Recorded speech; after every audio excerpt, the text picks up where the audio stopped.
What are we doing? What are we doing? Where are we at? We're going to do Burns Night in downtown Langley. Woohoo! What is Burns Night? Burns Night's a Scottish tradition. Burns is a Scottish poet and somewhat of a folk hero, and that's what it's all about. Okay, cool. And this I'll be affects parading the haggis. Oh, we'll make sure we get video of that. Right?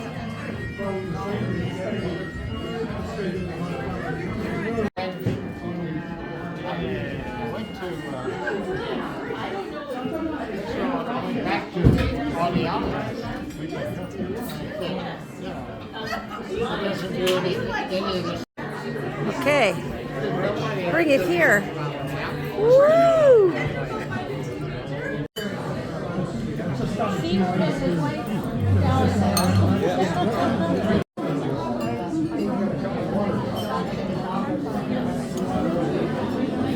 Right now, as we get things started, I'd love to introduce to you our two resident Scotsmen who are here this evening and who have been quite the inspiration for this event. We have Stephen Barber and Mark Cassidy.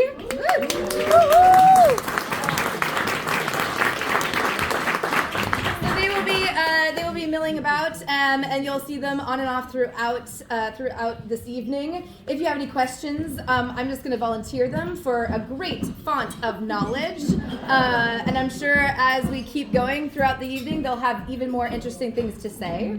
But we're going to kick things off with they're going to teach us a very handy phrase that we can use throughout this evening. So Stephen and Mark, if you please. We should be opposite. Yeah. Wait, no. Yeah, but I'm the end. My, as I said, okay, yeah. Comedy routine. Stephen, Slange, Ilsa Storm, He's Fakata, Aloha. So in Scotland, as in every place around the world, they like to say cheers to your health, to your good health, and the way they say it in Scotland is Slange.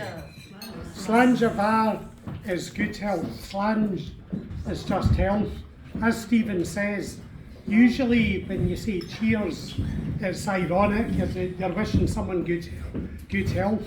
In Greece, they say isi here, which sort of translates to make the glass clear. Greek, you get to the point, the Greeks have got a word for everything. Isi here. Burns would not have said slange. Slange is Gaelic, or slonge, as I've heard some Irish people say in Irish Gaelic. Burns was a lowland Scot, they didn't wear kilts, they didn't speak Gaelic. I'm not saying this whole evening is an illusion, but it's a construction. It's a construction, like all cultural events. Very glad to be invited to speak at this one. I didn't hear slange growing up until about the 1980s, when people started to sort of say, well, we're all about Gaelic. Not to the extent that Americans do. So in every street sign as you come into every town in Scotland now, because Scotland is a tourist destination, it's slange. So everyone should be practicing. Any time you would normally say cheers or anything, you would just say slangeava. And you can say slange or you can say slangeava. Can I have, so everyone's gonna look at Michelle, come forward, be my little like Las Vegas showgirl for a moment. We'll say this together, slange. And then this is, say this, lads, say it for us. Show them what you're holding here. Yes. Va. Slanja, va. Slanja, va. Slanja, va. So we'll use that a lot this evening. Yes.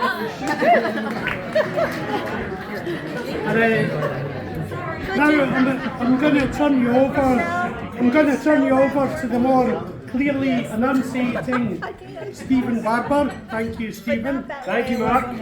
Thank you. So, I know you're well into your soup, your first course, but I'm going to, we typically start these celebrations off with the Selkirk Grace.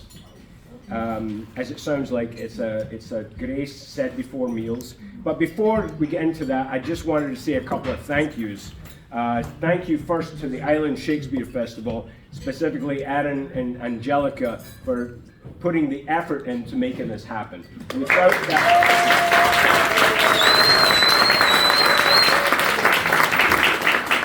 Without that effort, none of this would have been possible, so I really appreciate the work that both of them have put in.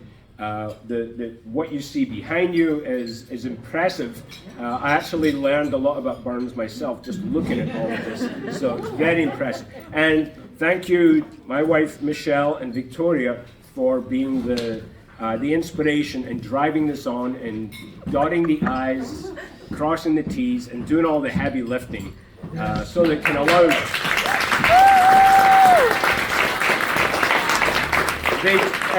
they do the heavy lifting to allow Mark and me to just walk about and look Scottish.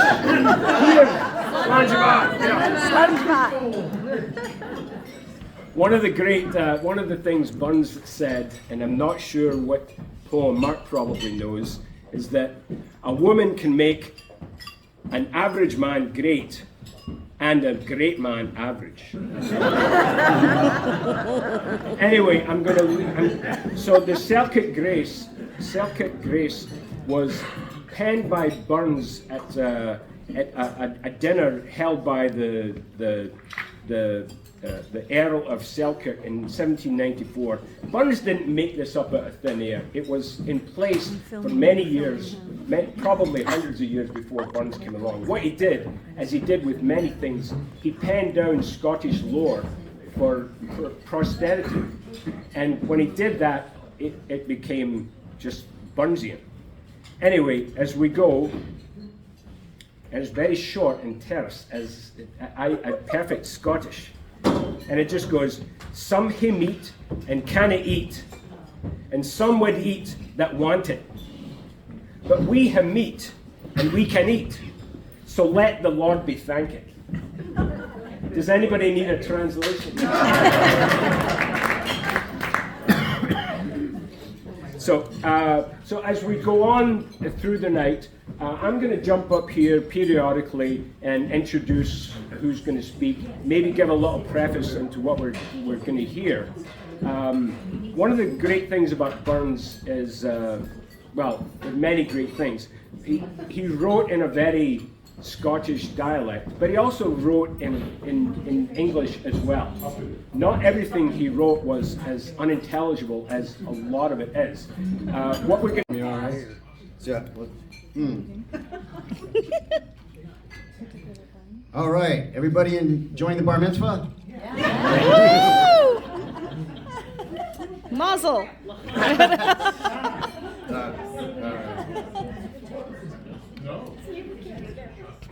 On the way over here tonight, I thought, wow, I'm going to be giving the first toast of the first Burns Night Supper ever hosted by Island Shakespeare Festival. First of many. The first of many indeed. The toast to the lassies is a classic tradition for such an occasion, but past iterations seem to imply it's more of a roast than toast. Oh, what to do, what to do. Stick with me. 2025, what a great time for a man to poke fun at women. Careful. Lassies, excuse me, of course. And thank you, good night, everybody. Of course, please identify as you wish. I could start by raving about a woman's innate abilities to drive men to lustful fever with her wiles, her come-hither stare luring me to the bed, only to watch her snuggle the stinky dog instead. I could focus on the sonorous wafting of her siren call, or on the actual sirens blaring after another left turn into traffic without a signal. You know, sentiments an old hackneyed, take my wife, please. Surely Henny Youngman doesn't still resonate, does he? I needed a new approach. For hours, I poured out my jabs into the parchment. And finally, I had the perfect little skewer with which to poke and get a laugh at the lassie's expense. It's really hilarious. I mean, I chuckled just... But then I remembered which side of my paycheck I'll sign and which side Alina and Angelica will sign. And I logged that draft quickly in the round file. I was a bit intimidated at doing this toast. I'm not married yet. What I don't know about women could fill libraries. So I designed a series of experiments intended to allow me to experience, as so far as it's possible, what it's like to be married. I have been informed that ecru is not white, taupe is not brown, that mauve is not purple. So fuzzy on chartreuse. It's not yellow, it's not green, it's just not right. I drove to the store and bought lemons, then drove home, then drove back to the store and bought a different kind of lemon. Not all lemons are created equal. And this is important. I went to the mall and stood for a time in several stores while holding a purse as if waiting for someone. I had little trouble explaining myself to the staff at Sephora. The officer of Victoria's Secret was less enthused at the length of my stay. Downright nasty upon my return there. Both times. When I explained to a neighbor lady what I was trying to achieve in understanding marriage, she came to my rescue by perusing my house and making a list of things that I should repair, replace, improve, or beautify. When Saturday came, the list slipped my mind. I spent the day drinking beer and watching television. When my neighbor stopped by to check on my progress, she told me I nailed it. Practically married. Once I had achieved the proper state of mind, I had to think of something to talk about. I started by looking for a bit of Burns' poetry that would be relevant. I found this. Epitaph on a henpecked squire. As Father Adam was first fooled, a case that's still too common, he lies a man a woman ruled. The devil ruled the woman. On second thought, I returned to the drawing board and started wondering about the lassies in Burns' life. Robbie had more than a few lassies in his life. Most special was his mother, Agnes Brune Burns. She was, simply put, a force in his life, unmoving. She was a short, vibrant woman with striking red hair. Though she could not write, she could read with the voice of an angel. And I believe that without her, we would not be here tonight celebrating the wonderful words of the laddie bard. She said she laid the foundations for her son's passion of rhyme and song as only a mother can do. And with one new mother in our presence, Alina, at a fundraiser for a theater company founded by mothers, I see it fitting to call attention to such a scene tonight. I don't need to be married in order to appreciate the lassies in my life who have made me the man I am today. The same way I do not need to be married to vote for women's rights.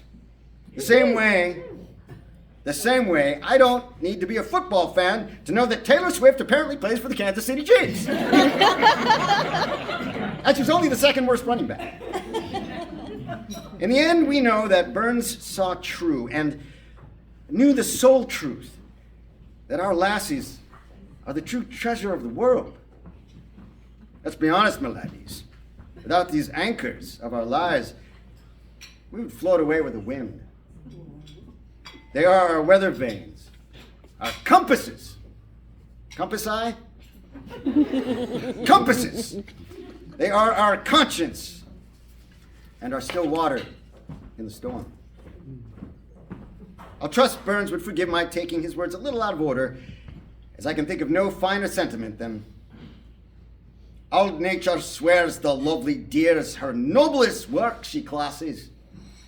Her prentice hand she tried on man, and then she made the lasses. There's naught but care on every hand, in every hour that passes. What signifies the life of man, and 'twere na for the lassies? The sweetest hours that e'er I spent are spent among the lassies. Here, here. Gentlemen, to the lassies! To the lassies.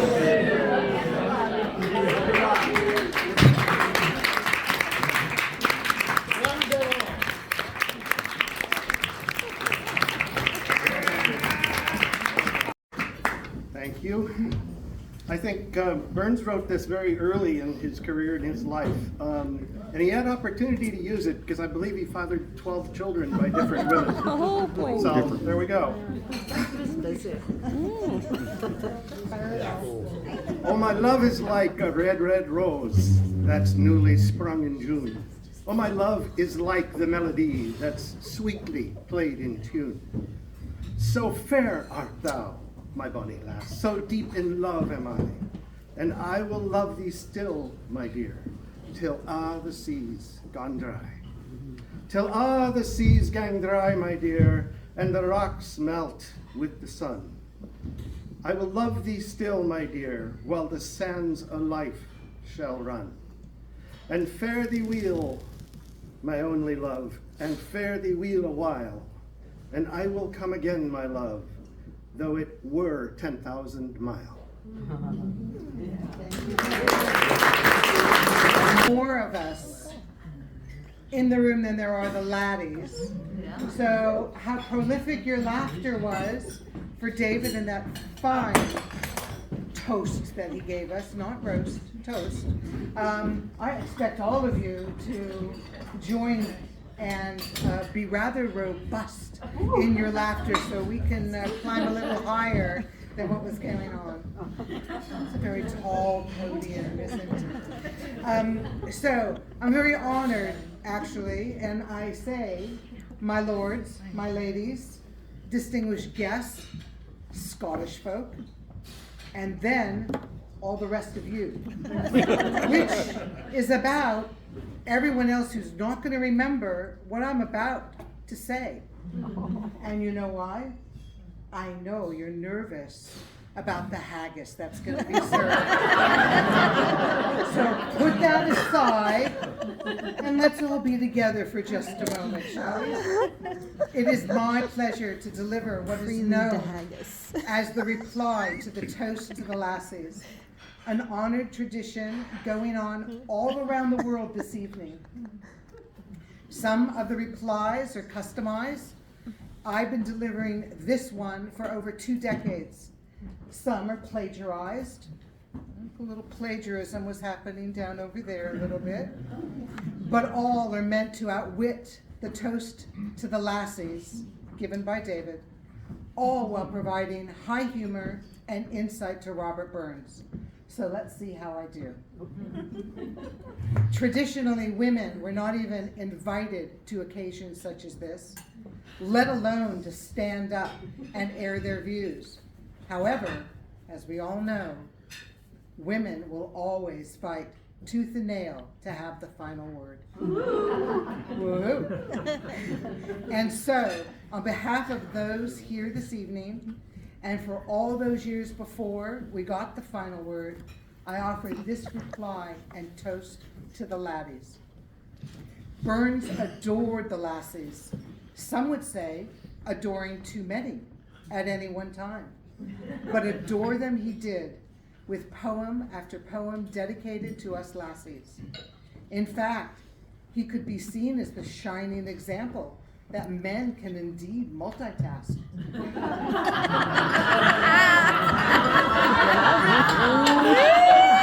Burns had an impressive record. 12 children by 4 women in 13 years. Oh boy. A little bit of multitasking there. Burns certainly achieved more proliferation than most men can boast in a lifetime, and sadly, he passed at 37 years old. But for all this jesting, Burns was truly a wonderful and inspiring poet, Scotland's national hero and bard no less. And I'd like to read a famous poem of his called A Fond Kiss. Imagine you can hear it with a Scottish accent from me. So, A Fond Kiss. Had we never loved so kindly, had we never loved so blindly, never met or never parted, we had ne'er be broken hearted. And so please raise your glasses to those in the room and in your lives, without whom we would ne'er be broken hearted, but without whom we also would never have experienced love or be loved so kindly. So to all Slangebar.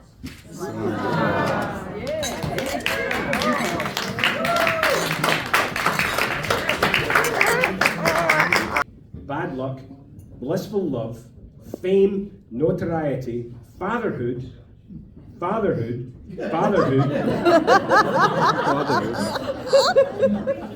Ready.